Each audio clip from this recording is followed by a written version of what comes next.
I played Diablo 2 for a long time. Over the years I've accidentally discovered some cool things. I also met people who have shown me some interesting tricks. Here's my best attempt at showing you things you probably didn't know about the game. For example, 3 years ago I was streaming Diablo 2. I was playing a sorceress in Den of Evil when I noticed the quest log was a bit odd. It was showing that there are 11 monsters remaining, which is unusual. After I killed the beast, the number turned into 666. I read online that this happens when there are fewer than 5 monsters remaining and a fallen shaman resurrects enough fallen to increase the number above 5. But it seems like in my case something different happened. It was showing 11 monsters remaining and then it switched to 666.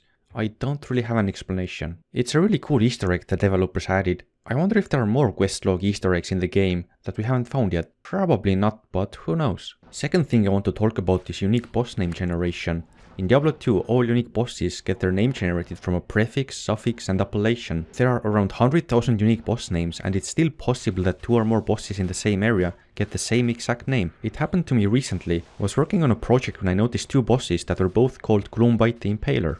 There's something really interesting about it that I like. It's also quite rare.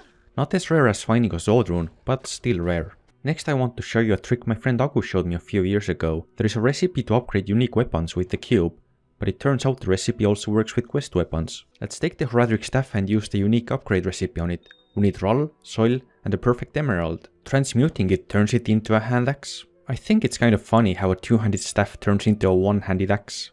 This should work with all quest weapons and they all turn into a hand axe. Diablo 2 doesn't have a death animation for bear and wolf form. Instead of dying, it reverts you back to human form with 1 life. In a weird way, the game still thinks you have died. It procs chance to cast on death skills from rainbow facets at the very moment you get reverted back to human form. Look very closely and you will see that right when I get reverted back to human form, the cast on death chain lightning procs. It took me years to discover some of these things and I hope you learned something new about Diablo 2. See you next time and take care.